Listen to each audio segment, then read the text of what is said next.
Bonjour ou bonsoir peuple congolais, ça dépend à heure où vous allez kola nangai. Ngai de konamino Christian Bola Biama, membre peuple mokonzi, peuple souverain, combattant, résistant, révolutionnaire. Lelo yotomi bengi PNI, PNI engi koloba nini, engi koloba politicien non institutionnel.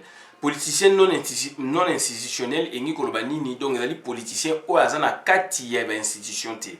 Institution ezali loko mutu asali. Par rapport à des données naturelles to benga ko nzamba sali.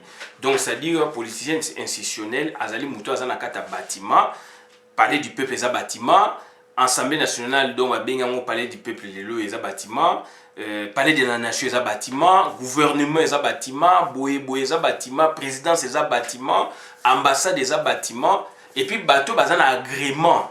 Oyo basala ba parti politique bazwa mikano ya l'état bazwa donc signature donc agrément autorisation ba opérer na terrain baza na logique institutionnelle nga naza na logique wana te yo peut-être oza na logique wana ndeko ngai te donc nga nazali donc libre nazali homme libre nazali ko penser normalement donc le autre bino sujet moko très important ezali sujet concernant donc bandeko nanga ezali ko concerner donc base arrière oyo ba Rwandais ba créer oyo ba touti ba créer en complicité na communauté internationale.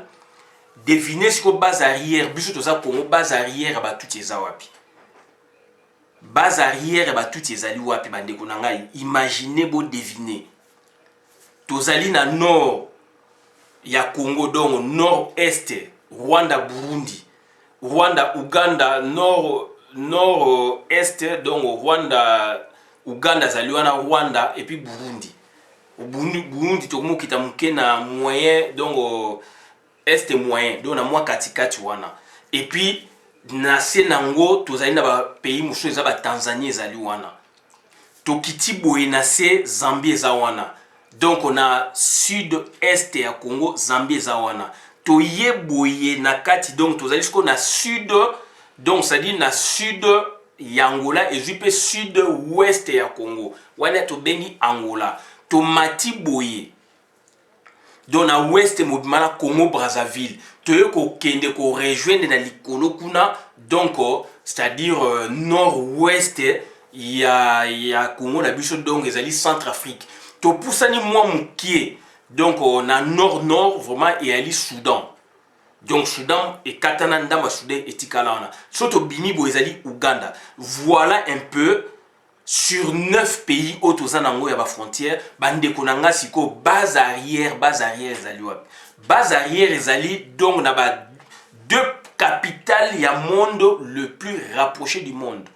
Deux capitales au babengaka le plus rapproché du monde donc base arrière ezali donc na Kinshasa te ezana opposé na ezana Brazzaville ya ngwana bandeko na ngato ko sala vidéo oyo puisque Brazzaville na sasunge so bakomi ba danger public pour na peuple congolais mais baza ba danger public pour na régime oyo.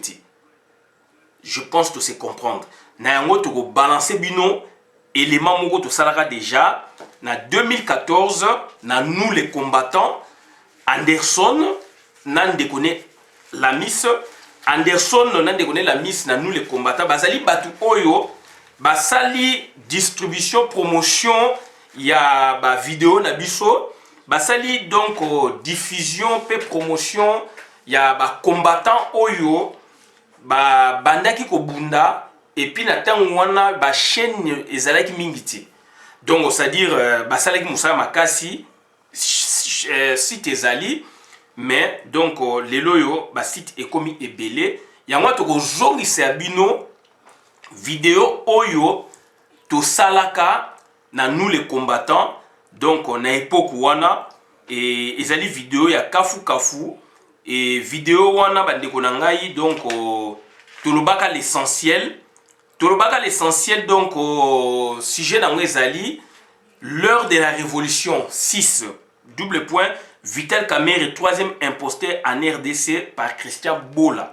Soki bo beti yango boko joie vidéo wana. Yango tozo tila bino extrait ya vidéo oyo et bani na 14e minute 28 secondes ti na 16e minute 53 secondes. Toza koloba déjà donc ezali il y a le 15 mai 2014. toza koloba déjà donc makambu ya ba Rwandais ndenge Denis Sassou Nguesso auti donc ko signer accord ya libre circulation entre Burundi na Rwanda. Et ne leko wana to simino be ezali Burundi te ezali batuti de ezali Rwanda, mais Rwanda sikoyo batie Burundi pona epesa neti to mona ke ezali Rwanda te. Alors Rwanda c'est le principal pays agresseur ya Congo. Ba signé donc ya suppression ba frontière entre Burundi na Congo Brazzaville. To laksaki bino ne leko wana boye bake ba Burundi ba koyaka wana donc komi sans visa. Et puis donc pays nyos tout ba ko sangana pays musu pona si premier ba visa ezalaka na yango. Mais au Congo Brazzaville a salango pona nini? Burundi ndimi ko salango pona nini alors que biso au cœur wana na katikati bazo leka biso na likolo to komi na katikati toza na problème na Rwanda na Burundi. Mais mingi na Rwanda Uganda et Burundi lelo yo a signé bakor wana. Est-ce que bakor wana yani mindele ba pousser bango te ba signer bakor wana puisque mokili boyebi concept ya état bakoko na biso bazalaki na état te. Et donc on est sengeli to zonga kana ba source bakoko ya ngai ya yo ya ye kuna bazalaki na ba état te. Bakoko ya ngai ya ye kuna bazalaki na photo ya mokonzi te na kata bureau pona batuna Mama Sylvie ndenga tunaki donc José Makila ministre soki ya nini aye ko sala interview Mama Sylvie Bongo a posé question malama bi papa mokonzi abi papa Makila photo ya mokonzi ezali na mur pona nini mokonzi donc usurpateur puisque mokonzi mususu donc entre guillemets donc usurpateur mususu donc wani yali Mama Bongo loba bongo ngana za koloba siko en tant que ngai combattant résistant révolutionnaire. Donc Mama Bongo loba ki namoni photo ya Joseph Kabila donc président République ezali wana mais siko tozali na président République donc Félix Tshisekedi poni photo ya nani ezali wana. Yoka réponse ya ministre na bino donc José Makila abi Mama Sylvie Bongo photo wana esali yo nini? Yango tozolo ba koko na biso na bokonzo bazali na ngo ba chef coutumier photo ezalaki te. Donc ça dit tozo zonga na concept ya état pour vous dire que état ndenge et ndimama na mokili o ya se ba état ba république ba nini ezali concept na biso te. Mais ton ndimi yango par rapport à la colonisation. D'où bato ba créer yango ba kolingaka état ekufaka te. Et bango ba dirigeant bango ba imposaka ba kolo Congo bazali na sala ba vidéo kala toujours na nous les combattants ba kolo ba mboka oyo ba koloniza bazalaka puisque au départ ba kolo nango elaki ba biso oyo ba koko na biso ba koko na bino mabele tenya mabele na bango ezalaki ya bango elaki ya biso mais ndenge ba sangisa biso ba benga ngo état ba tout o ba sala état ba kolingaka jamais état ekufa. Bakolingaka président république face à laka na lolenge nyoso bakobimisaka ye bakolingaka donc président assemblée nationale face à laka bakolingaka il faut président sénat zalaka ou bien président kaka ya assemblée nationale so chambre za moko so ezami balé sénat na chambre de sénat na chambre des représentants donc assemblée nationale bakolingaka ba cours et tribunaux zalaka bakolingaka il faut boye zalaka donc voilà un peu ezali concept de benga au greffe étatique donc ba yel biso loko ya bango ba koti na ba conception na biso ya politique to sali nango sauce donc bandeko na ngai ezalaki bien ko tester donc ndenge Mama Sylvie Bongo na benga ngo test ndenge tunaki José Makila ke makambu mokonjo alongende ni photo mokonjo ezali lisusu bomonaki ndenge José Makila abetaki munoko donc lelo to yeko betela bino lisolo ya base arrière. Pourquoi tu poses, tu créer question oyo, tu créer sujet oyo parce que c'est ezali donc ezali intérêt autoza nango pe pona ko like sana batu que bande ko Congo Brazza bazana problème te bande kwa Congo Kinshasa baza na problème te mais ba régime ba kolo régime wana bato baza ko sala na ba régime ya Congo Brazzaville bato baza ko sala na régime ya Congo Kinshasa bato bazali mais ba animateur wana bato baza ko faire fonctionner ba état wana bato wana ya Congo Brazzaville Sassou Nguesso na équipe na ye bazali ya binote Sassou Nguesso ndenga yaki na Congo na biso soi-disant na donc n'enterrement papa Tshisekedi alors papa Tshisekedi baso ba kunda ye kala na poto ba version ze belé na ndenge ba kunda ye ba musu ba biboye ba musu mais est-il que baso ba kunda ye kala na poto donc ba to ba découverte entre guillemets hein donc ba bi que ba kunda na Molenbeek ba kenda ki na registre on les a parenthèse na registre cimetière à Molenbeek kombo ya Etienne Tshisekedi wa Mumba ezali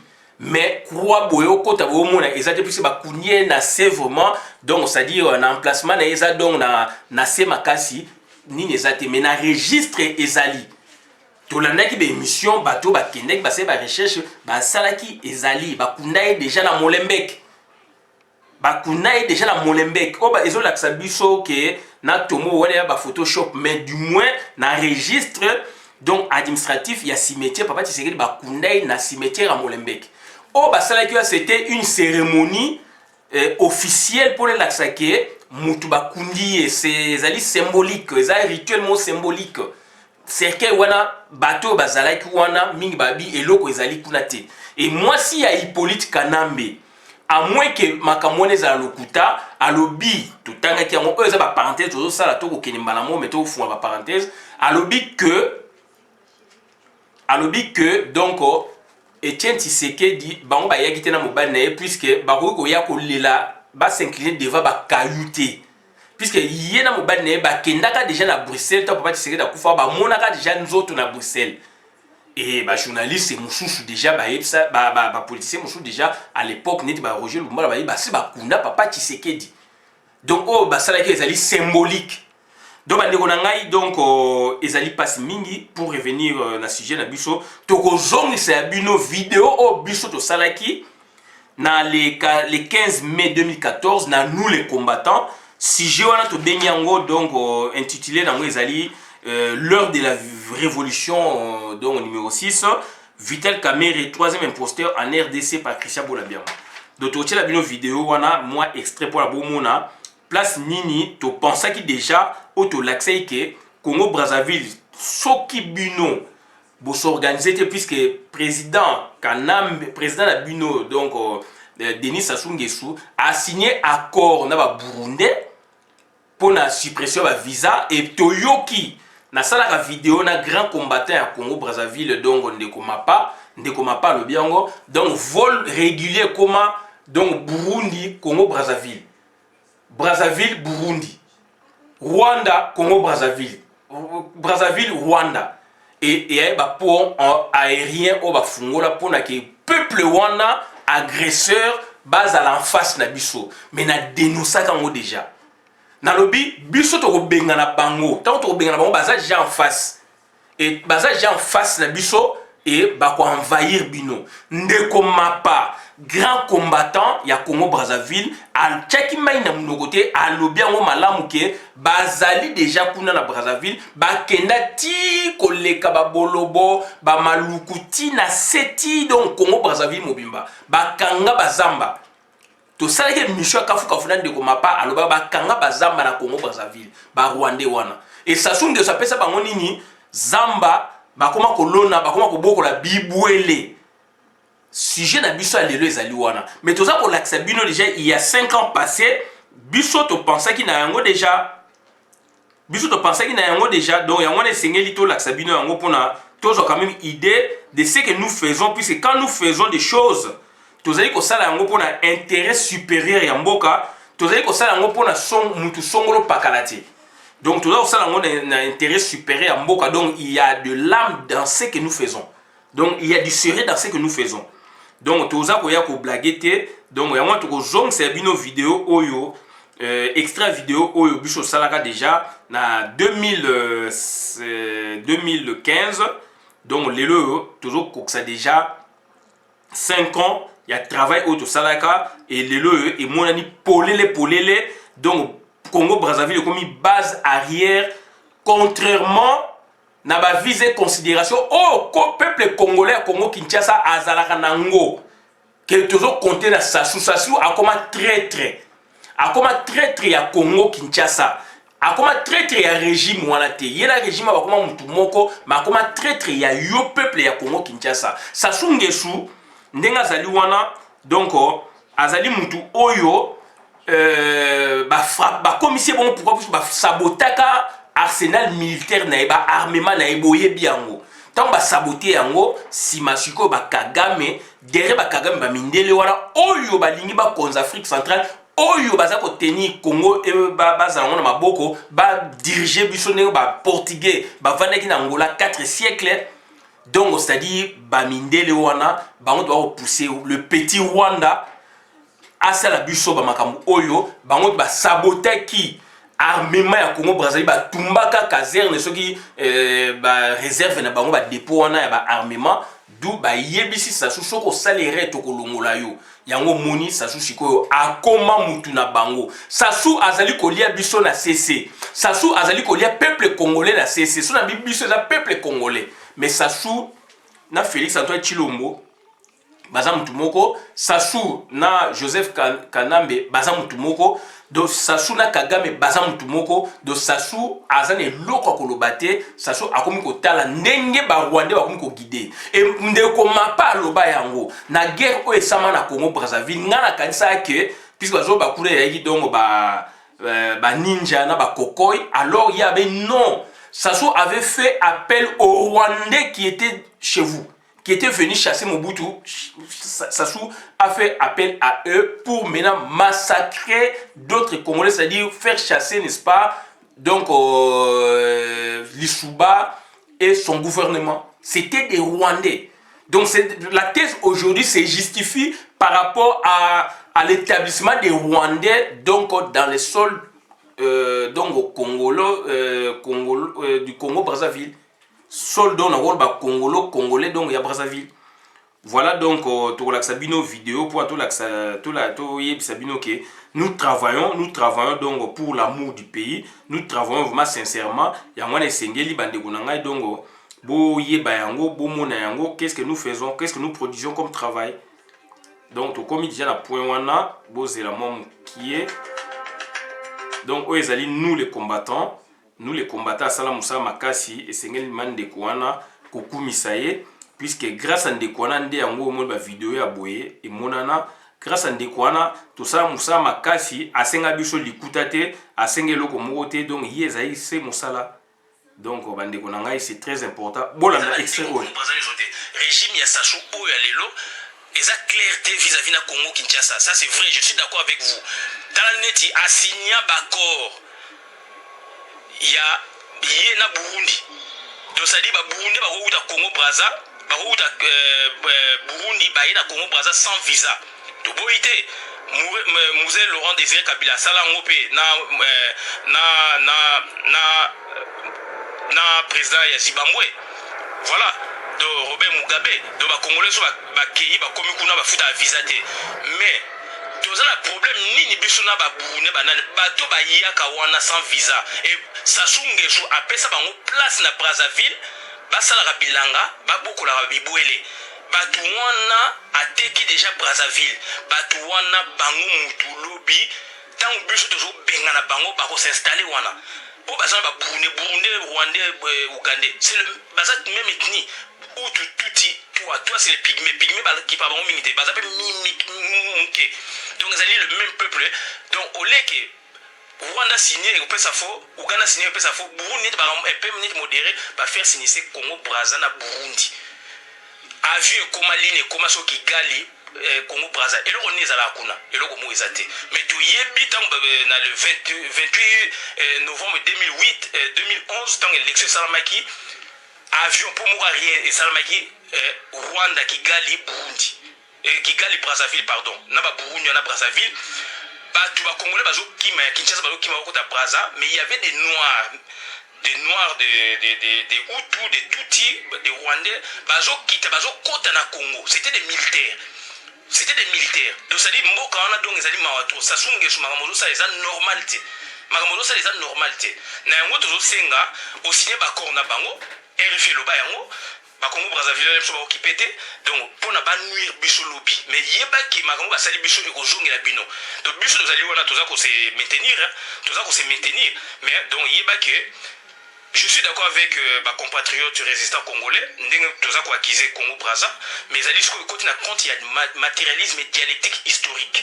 Explication, il y a un monde qui parle des causes vers les effets vers les causes, ainsi de suite, dans un cycle permanent de la vie. Donc ça dit, pour la lelo, voilà. Et c'est répercuté kuna.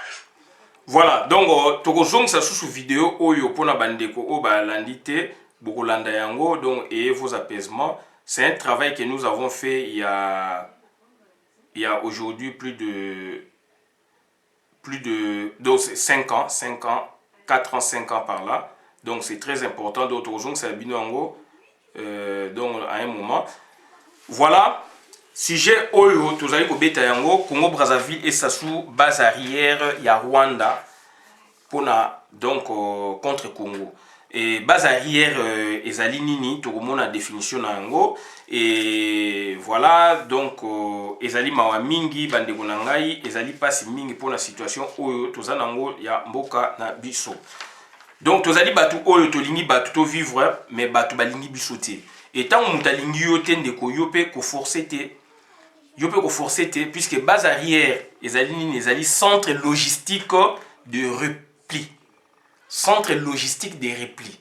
Logistique engelo ba nini do ba matériaux donc ba réserve au bokoza nango et na cadre au tozana donc base arrière militaire. Ezali base arrière militaire. Moni donc ezali base arrière militaire. C'est très important. Donc base arrière militaire ba Rwanda ba créer ngo kuna et lelo bomoni avion rwandais et comme koya na Kinshasa alors ba on va signer déjà accord. Donc il y a l'aviation, donc le transport commercial, militaire entre Rwanda, Burundi, donc Congo Brazzaville et ça soit Zaliwana, Azan et Loka Kolobati puisqu'il est pris en otage par les Rwandais. Et quand on parle aujourd'hui des Rwandais, donc derrière il y a les multinationales, derrière il y a les Juifs, les Israéliens, il y a des Occidentaux aussi. Donc raison pour laquelle donc bandeko nangai ezali grave ezali situation motori kotika yango te et que lelo yo moyen to s'en sortir ezali puis ba créer les biso surgel ba tie biso surgel na kati wana surgel donc ezali communauté internationale des pays des Grands Lacs ezali une extension énorme.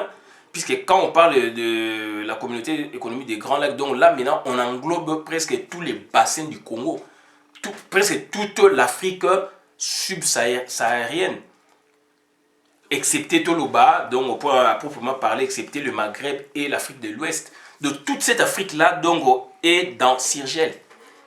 Et toutes vos organisations sous-régionales, SADC, KAE, Communauté économique des États de l'Afrique centrale, tout ça, ils allaient engloutis. Et quand maintenant vous êtes dans Sirgel, c'est comme un emballage. Donc vous ne pouvez pas vous en sortir. Yango ngai, na ba recherche na sali, pour na Congo le bima, donc il faut to bimaka na Sirgel.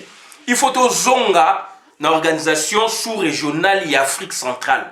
SADC est encore donc musika na biso. Donc il faut to zonga na organisation sous-régionale et Afrique centrale. Et mindel basalango expressement basangisi biso na ba Ougandais na ba boyeboy na ba boyeboy. Donc c'est presque donc toute SADC est on a déjà Kaïza na kata Sirgel, SADC est na kata Sirgel, communauté économique des États de l'Afrique centrale est na kata Sirgel, makame belé na kata Sirgel donc beaucoup bimakate. Tout ça, on vise quoi? On vise Congo pour la Congo et télématé. Donc quand il y a problème, même à niveau sous-région, bongo meka ozo initiative bo Sirgel et Bimawana. Bah c'est le double troïka na Brazzaville, Sirgel, SADC, ça produit quoi? Lisez bien Makambouya Sirgel pour comprendre que le Congo est piégé. Par ailleurs, Congo tant vous avez dit donc na CPGL, on voyait un peu clair puisque là maintenant c'était une organisation sous-régionale par rapport à zone Afrique de l'Est. Et puis, nous créé qui CPGL. tozali na contrôle puisque tozali moteur ya développement, tozali moteur politique à développement ya Afrique à l'époque, moteur ya développement économique ya Afrique jusqu'à nos jours. Mais balingi ezala bongo te batu musu ba bénéficier na yango. Ba créer bino usine de transformation à coltan en face de vous na Rwanda. Ba créer bino usine de transformation ya cobalt en face de vous na Tanzanie. Lelo ba tie Zoé Kanambe na Tanganyika. Pour abimisa ba matière wana ekendaka de l'autre côté ba traiter yango après ce que ebima ekei siko wapi na monde. Et au Keneti na port ya Dar es Salaam, pour Dar es Salaam ekei. Donc voilà la situation va créer biso. Lobi va créer biso situation ya zongo. Puisque pétrole et bimi na Kiri, pétrole et bimi na Mbandaka. Pétrole et bimi na Mbandaka et bimi na Kiri et bimi na parc de la Salonga. Kanambe a signé contrat à pétrole là. Donc tant a signé prolongation ya nino ya prolongement ya nini ya transition élection ezala na date boye ba ko tchango le 31 une semaine ou 2 semaines ba tchaki wana. Or il le 10 juin a signé donc autorisation et exploitation à pétrole, il y a parc de la Salonga. Au parc de la Salonga, il y a patrimoine culturel mondial, il y a environnement, il y a signé pétrole wana moment où il y a bino boko a signé prolongation, c'est ni boebo bayoka ni ba prolonger, il y a signé accord puisque n'attend on a zanit na pouvoir. Est-ce que pétrole wana est-ce que eko bimananzela nini? Question ezali wana. Pétrole à parc de la Salonga. Parc de la Salonga ezali donc Chwapa, parc de la Salonga ezali donc Bandundu, parc de la Salonga ezali donc Kasai. Donc grande majeure partie en Équateur. Si le pétrole wana eza na Kasai, eza na Baboye. Parc de la Salonga on dit donc parc de la Salonga donc eza cuvette centrale. Pétrole wana si to zoasko na partie il y a parc de la Salonga, l'Équateur. Pétrole wana si ko bako bimisango nzela nini. Puisque eyati ba pipeline eyati Kinshasa ezali Moulayi. Ba pipeline so ba tieti Kinshasa ezali Moulayi. Ba ko tchangole msusu na ba bateau spécialisé et comme marayango eyati Kinshasa ezali Moulayi. Or eza peme na zongo. Nazo bande ko nga tolo ba bien piste moko naza ko pesa ezaliti. Bateau baza na canevas de travail. Carte il y a 1 milliard tant ba mindel ba bimisi na beta yango ezala ba vidéo so na bina beta do la salango donc ezali donc tant yo zo ko la pongi batu oyo bazo ko diriger monde batu o baza na économie en monde batu ba impérialiste na bazali mitu na bango za ko sala et ça dit déjà il y a 20 ans plus tôt biso to za ko raisonner 20 ans plus tard et il raisonne maintenant donc pour les années à venir dans un prolongement même s'il y a un siècle alors nous on est que sur le premier mois d'une année. Donc ça dit il faut tout le monde a pétrole na Maïndombe ba richesse nyonso ezali éparpillé na Congo pour ne pas les citer eza na Maïndombe fait frontière na Bandundu na Kinshasa.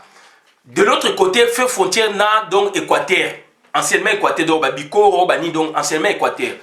Ba richesse wana pétrole ezali wana société américaine les a exploité et exploité la parc de la Salonga. Bon, na Maïndombe peut comprendre na contrée nini baza ko pour Maïndombe eza vaste. So que ça la contrée ezali pemeni na Kinshasa, on peut comprendre ba ko cheminant rapidement na Kinshasa.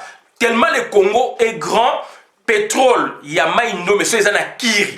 Kiri ezali frontière déjà na Chwapa. Puisque là maintenant donc c'est-à-dire pétrole donc parc de la Salonga puisque il y a nord na sud. Pétrole sur le bimis qu'on a parc de la Salonga kuna na kati vraiment donc ya Congo kuna et koya nzela nini et manzela nini alors que ce que y na fleuve et comme une fleuve dans la bifurcation côté zo qui ne Kinshasa côté zo qui ne Zongo donc Centrafrique et ça pembeni alors que so ba bimis yango wana donc je ne donne aucune piste. Donc je ne fais que réfléchir, alors ma réflexion j'exagère sur la table, puisqu'on a vu Zoé occuper déjà Tchéye pour occuper Tanganyika, et que là-bas, donc population en ébullition, l'ingui était. Pour faire sortir nos matières premières de l'extérieur et que na monde batte kayango. Pétrole, il y a Chwapa, na ba richesse monsieur ko lobby, ils vont donc réhabiliter ou donc c'est-à-dire donc exploiter l'ouverture et ça na Zongo.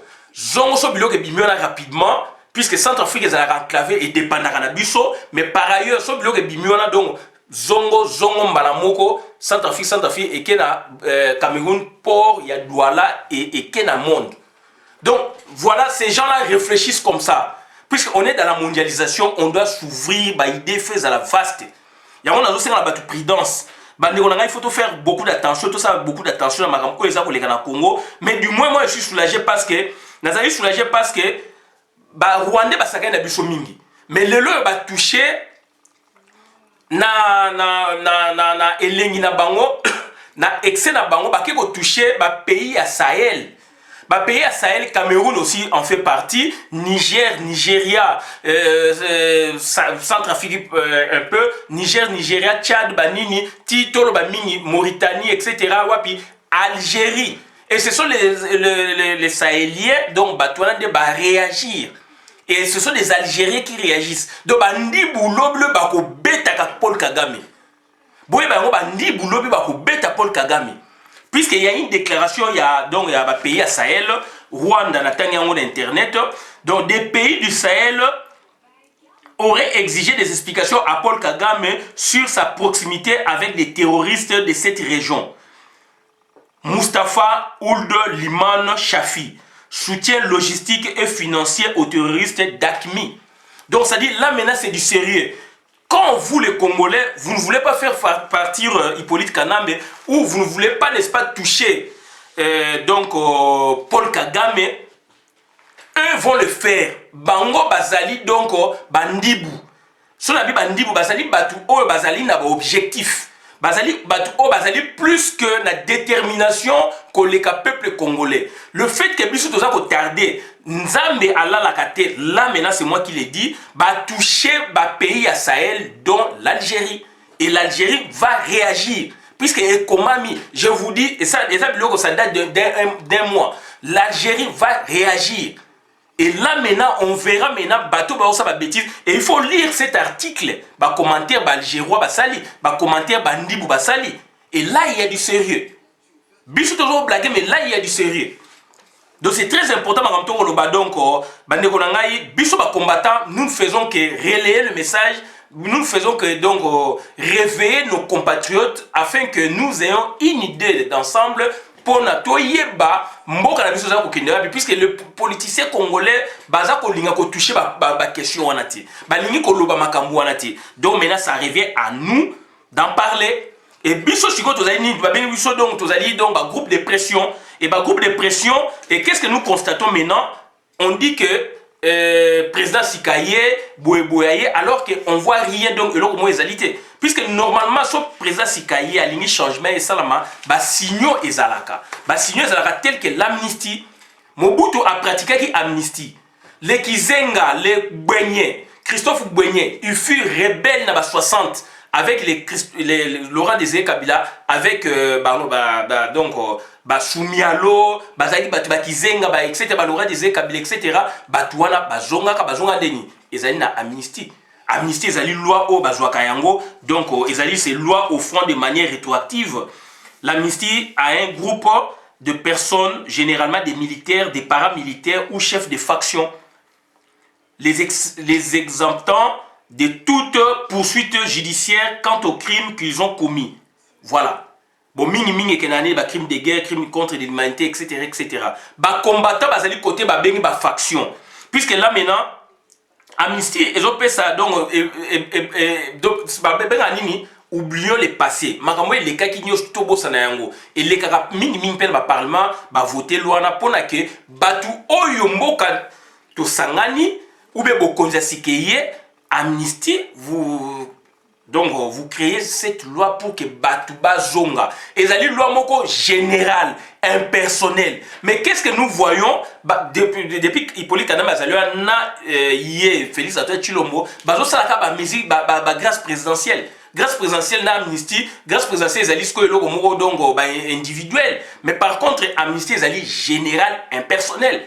Soki ba papa kizenga bazongaka puisqu'il y a eu amnistie. Soki batu boye bazongaka puisqu'il y a eu amnistie na évolution politique ya Congo. Christophe Gbenye azongaka ti akufi Kizenga azongaka. Laurent Désiré Kabila azongaka ti azaka na conférence nationale souveraine parce qu'il y a eu loi d'amnistie. Pourquoi il y a ba président successif au bazali wana Hippolyte Kaname na yé président protocolaire baza ko opérer na loi ya amnistie. Donc ezali ba signaux ezola saké il y a rien là-bas. Donc biso ba bengi biso nini? Donc c'est-à-dire l'amnistie c'est une loi au fond de manière rétroactive. Donc l'amnistie donc donne donc c'est-à-dire l'amnistie enlève donc supprime toutes les poursuites il y a batu o basalaki. Est-ce que biso ba combattant na Congo il y a eu un jugement par rapport à makambo biso salaki? Est-ce que l'état congolais ba funda ba combattant na makambo basalaka? Donc c'est-à-dire est-ce que ba combattant bazala droit ko zonga ndeto ko mona ba ko zonga wana bato baza ko zonga wana puisque bazala la relation à Songolo Pakala na dénoncer yango banda lelo et bandi le ça fait 5 ans je suis sur cette thématique bato baza ko zonga puisque bazala bandeko ya bazala batu batu musu ba ko zonga kate. Voilà makambo to ngoto yebisa bino yango do biso ba binso faction donc parmi ba groupe oyo ba ministère bango et ya ba militaire ba paramilitaire donc yali bato bazali ti ba sa makamne ba militaire do ba groupe moneti donc to ba ni ba milice et puis donc ba chef ba faction sikoyo donc ezali groupe ou parti se livrant à une activité factueuse dans un état dans une société donc factueuse ngelo banini qui exerce contre le pouvoir établi une opposition violente tendant à provoquer des troubles. Donc biso nous avons une faction, toujours ça la revendication, toujours ça la boye. Donc voilà, tous allez inclure quand même parmi la catégorie il y a batu oh ko sala amnistie. Et ça dit makambu ya ko ba musuba ko comprendre on mabe mais c'est ezali donc ezali légitime d'en parler et légitime un peuple alo bayango puisque baninga oto bunana bango to moni bango wana mingi bazonga to ebindeni bazongelité. Yango nazo poser question. Est-ce qu'il y a un problème avec les combattants? Ba gouvernement ba gouvernement l'équipe ba problème ba combattants puisque biso to sa musala o ya biso puisque ba mususo ba ke kuna ba kangi bango. Ba mususo ba ke batiki bango. Yango tozo lo baboué donc bo sala bo créer amnistie. Voilà, donc voilà pour moi, tu as dit que donc bande konanga ezali pasi mingi, et puis contexte autre za nango lelo yo, eza contexte moko donc favorable était na retour ya ba combattant baza ko bunda ya solo, donc ezali mawa mingi, donc lelo base arrière comme na Congo Brazzaville par rapport au conflit au biso na Congo Brazzaville to na conflité. Logiquement, mais Congo Brazzaville à côté ba Rwandais. Mais bazo là ça biso pongia ba bébé. Sassou Nguesso to kala bien naza ko loba na ba population Congo Brazzaville, je parle d'un régime. Nazo parler la population Congo Kinshasa, je parle d'un régime. Donc les deux régimes s'entendent. D'où tout ça les RRT que Sassou Azamutu na biso. Sassou Azali donc boy double. Alors ça va hypocrisie vis-à-vis des Rwandais, il ne peut plus rien faire puisque à côté ça bango ba tondi kuna ba boma arsenal militaire na yé a comme qu'on dépend de Paul Kagame. Ba sala qui réunion dernièrement na Paul Kagame. Et mais tout ça pour Sassou a été visité sans Kayeba. Il faut yeba ka sala qui visité sans Kayeba.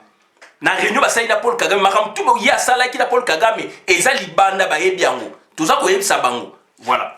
Donc ça dit bande konanga ezali passe mingi et puis base arrière wana o ezana Congo Brazzaville ezala 15 000 militaires rwandais na ba rotation avion o basali 15 000 militaires rwandais bazana kata Brazzaville ndeko nanga ibazali kuna bien sûr na bande ko bazala Brazzaville o bazali ko bunda bazala ko mona eza ko déranger bango ba boutique ba magasin nyosto ezala ki wana na ba plateau na ba poto ba rwandais ba somba yango ndenge moko ndenge ba rwandais ba sombi ba boutique ba magasin na ville ya Kinshasa ndenge pe ba sombi na Bruxelles na Matonge ezali lobby ya ba congolais ba rwandais mutu ba somba yango de bazala même politique ndenge ba chinois ba sali en France. Donc, on a un danger public où ezali ko guetter deux rives et grâce à qui ou à cause de qui? À cause de Sassou Nguesso.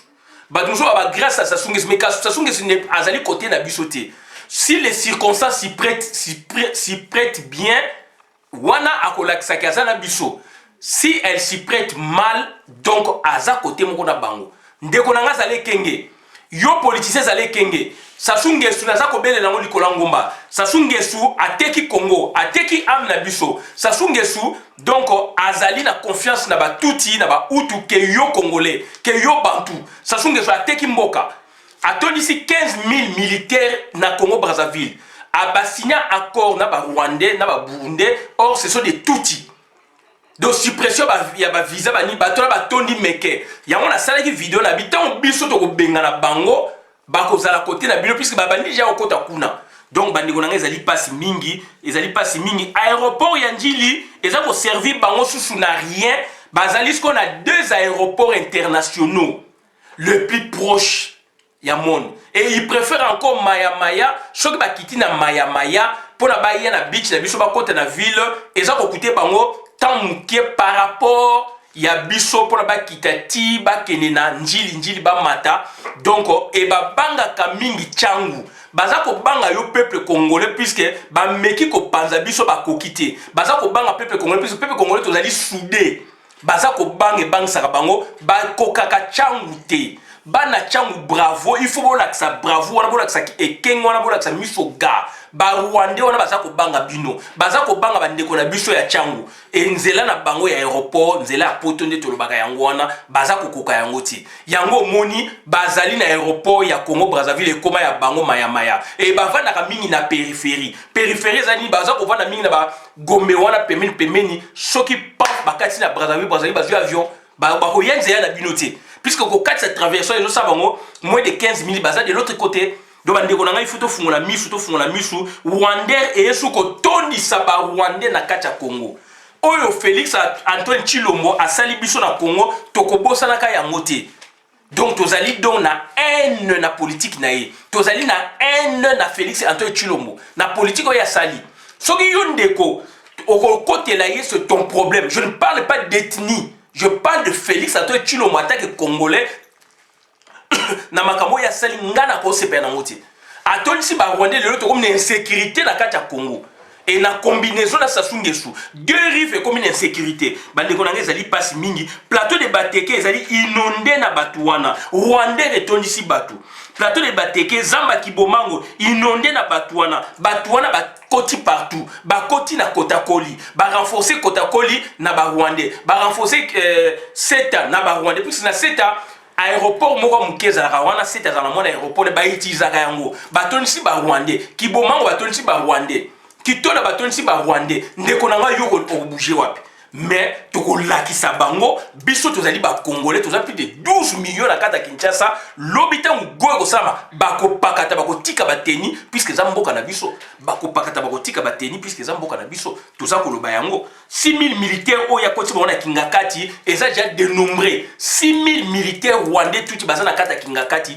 toyebi yango toza koyebisa Hippolyte Kanambe toyebi bango bazali wana 6000 na bazamba wana Kibomango Kingakati mabe plateau de Bateke mabe botini musu na Kotakoli botini musu na Kiboeboe na Seta toyebi ba Congolais baza su mingi te mais tokosila na bango kalate donc moment ezali koya bozali ko banga lelo changu boza ko banga unité nationale ba Congolais ezali ko banga ça nous ezali ko émerveiller bino puisque vous tentez par tous les moyens ko diviser peuple congolais mais tozali soudé ezali sima ya Congo tozali na unité nationale œuvre ya Patrice Emery Lumumba continuateur Mobutu Sese Seko Kukumbwe Ndwazabanga bandeko nanga tozali soudé tozali unis et loko wana bandeko nanga nazoko yebisa bino puisque ezali sondage oyo euti na bango euti na Aner Supra puisque Aner Supra tozala belément kuna tozala belément comme toloba eza biloko ya terrain ya Aner Supra Aner infra ya bino ba Congolais Aner Supra ya bango et ba travers na Rubewa et bango moko pe bazali kuna ba tuti ba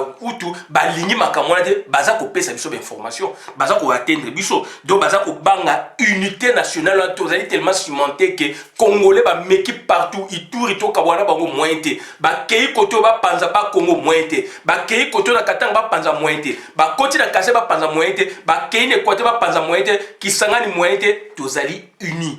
Donc ça dit ciment national héritage culturel politico-culturel ba Congolais ngona baza ko banga yango et ba kokaka changu te donc yango ba bimaka na bango na maya ba vana kana ba Gombe wana boko mona bango koto te ba soda o bazali na Kingakati o bazali na Kibomango ba bimaka kana butu na moi ba kokaka te pour ba biki ba biso ya mbiska les salami na population ezali la population ezali agité ba ko bloquer bango et c'est dangereux.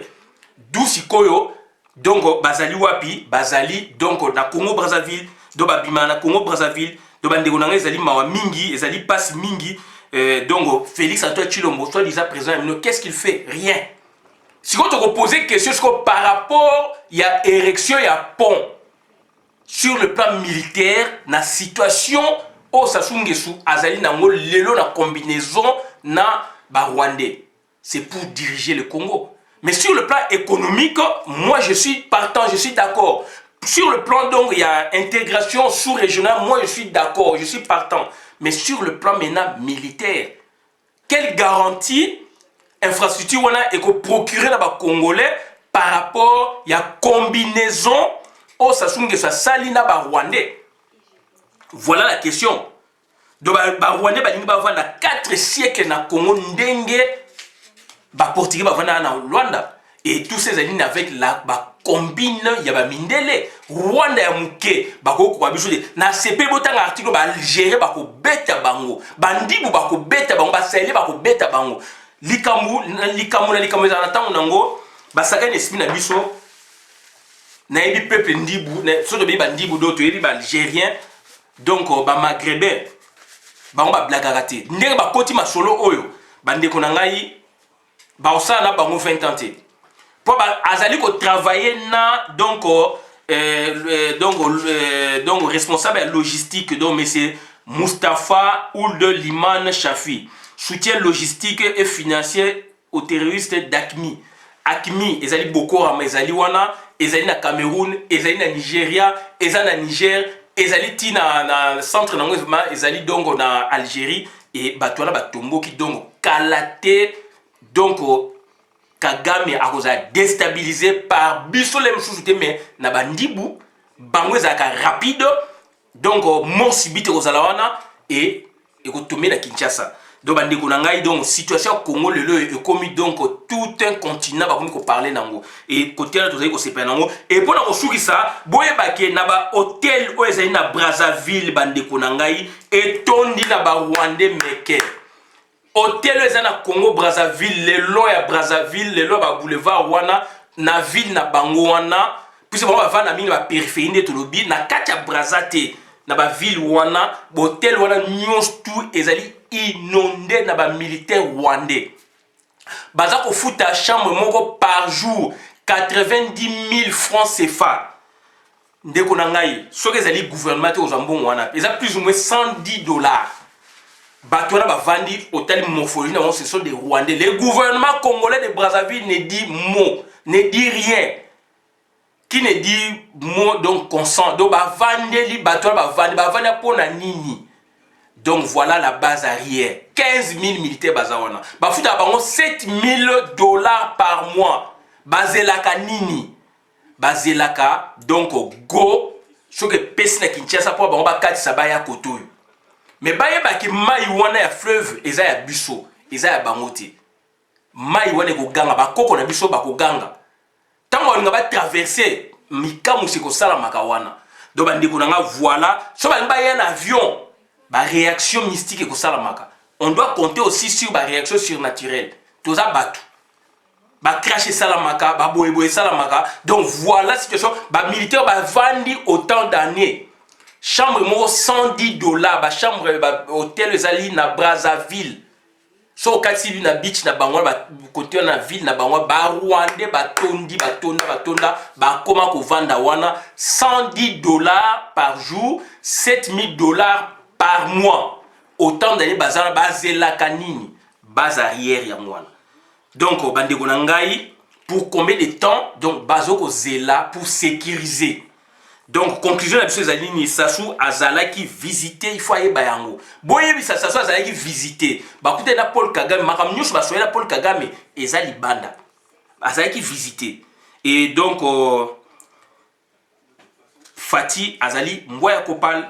Donc bandeko na ngai oyo toyaki ko bino ya mwana tosuki awa bola na vidéo la mouvement na bokebi penza ngai Christian bola bien mama peuple mokonzi peuple souverain Donc brièvement ce qui se passe na Congo.